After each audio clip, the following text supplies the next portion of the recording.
Welcome to Love Byte. Hello and welcome to the Love Byte platform, where we share real stories in an interesting manner. My husband and I have been together for over 12 years, married for over 5 years. We have 2 children together. The older is 4 years old and our baby is 6 months old. My husband is American and I'm from Europe and we live in my home country. We did long distance for about 4 years before he moved here to be with me. My husband, Jason, started a new job last fall and was working really long hours. I spent most days just trying to manage the kids, the house, the dog, and our other animals. I was so overwhelmed dealing with all of that, plus I have a history of depression, so the postpartum journey was really something. The pregnancy itself was difficult because I had gestational diabetes that got pretty bad and I had Braxton Hicks contractions for the last 4 months of the pregnancy. So during this time Jason befriended a colleague, Beth. He started out being honest and telling me what they talked about, and he also told me things about her. I was never jealous or suspicious because he was so forthcoming about everything. She had gotten married just a few months before and had 2 small children like we do. A few months go by and I noticed that Jason started being weird with his phone. He took it everywhere, would never leave it out of his sight. He was also texting a lot more than normal and smiling at his phone. He and Beth were also having secret conversations where you could only read the messages once and then they would only say that it had been delivered. At this point alarm bells started going off and I asked Jason point blank if something was going on between him and Beth. He promised there was absolutely nothing going on and the messages were about work. Beth had a work phone and the company could supposedly access the messages, so they did it this way to not get her in trouble. She was also having some issues with her husband and Jason was trying to be there for her. The feeling that something was off just wouldn't go away. I kept trying to convince myself that I was crazy and imagining things. He was still weird about his phone, so I told him that I feel like I was going crazy and I need him to be honest. At this point he told me that a few days before Beth had confessed that she had a crush on him. He said he was upset because she was his friend and confidant and now he couldn't continue talking to her the same way. I was sort of relieved because I wasn't crazy. The following weekend Jason was going to his work Christmas party in the big city close to us. It was also his goodbye to everyone because he quit. I had previously warned him to be careful around Beth at the Christmas party because she was sad and they would all be drinking. The night before I woke up in the middle of the night and had just the most awful feeling, so I went through his phone. We've always had full access to each other's phones, passcodes and all. I found an archived chat where Beth told him she loved him. His reply was, "I love you too. Good night, beautiful. Love." I was heartbroken and livid. I woke him up at 3:30 a.m. and yelled at him. I called him a liar and a cheater. I told him that I deserved better than this and I couldn't believe he would do this to me, to us. My parents divorced because my dad cheated on my mom, so cheating is a really sensitive issue for me. He had also been caught texting 2 other girls before. Once in the very beginning of the relationship and then about 2 weeks before our wedding. I was able to forgive him for these after a lot of talking and a lot of work. Those had also never progressed to even close to this point. Jason said he didn't know why he had told her he loved her too, because he didn't. He said he suspects it was a reflex and it was right before bed, so he was tired and out of it. It sounded like he was still planning on going to the Christmas party, which was an overnight trip by the way.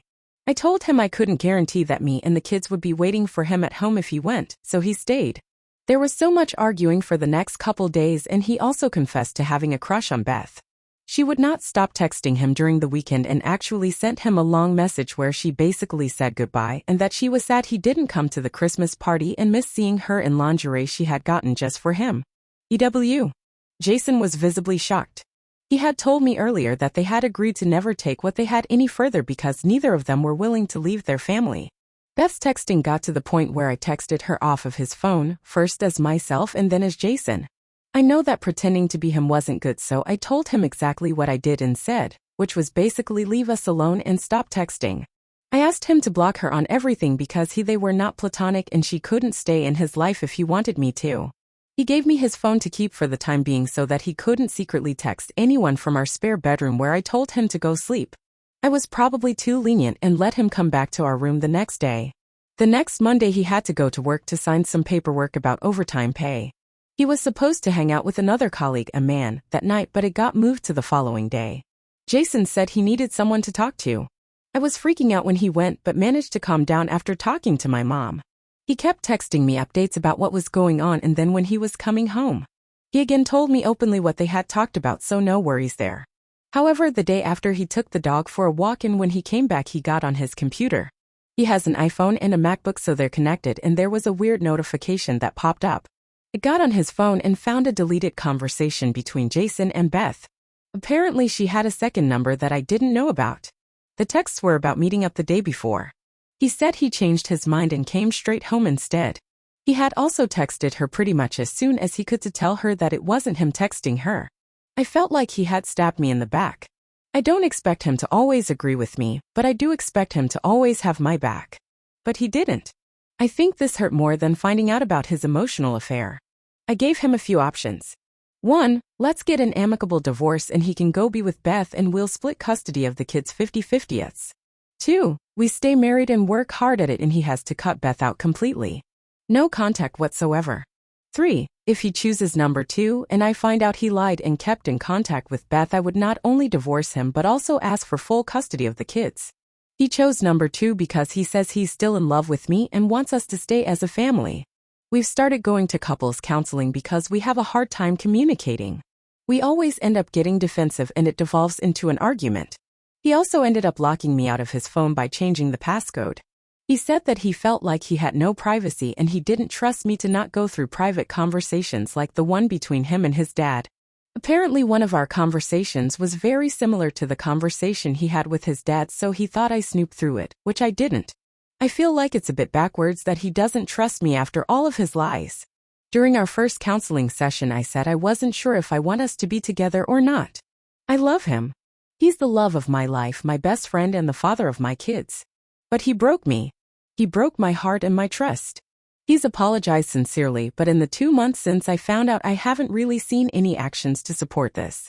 How can I be sure he won't do this to me again? I don't know how much of me would be left if I had to go through this again. And don't worry, I'm not talking about unaliving myself. I have 2 kids that need me here.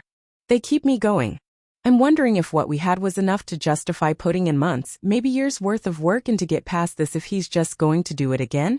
Do I stay and show my kids that some things are worth fighting for even though I'm unhappy and feel broken right now? Or do I show them that this is not okay in a relationship or marriage and get a divorce? Husband had an emotional affair with a colleague but wants to stay together and work on our marriage. I'm unsure of what's best for me and my kids. Thank you for watching my video. Hope you have enjoyed it. Please consider liking, commenting, and subscribing for more content.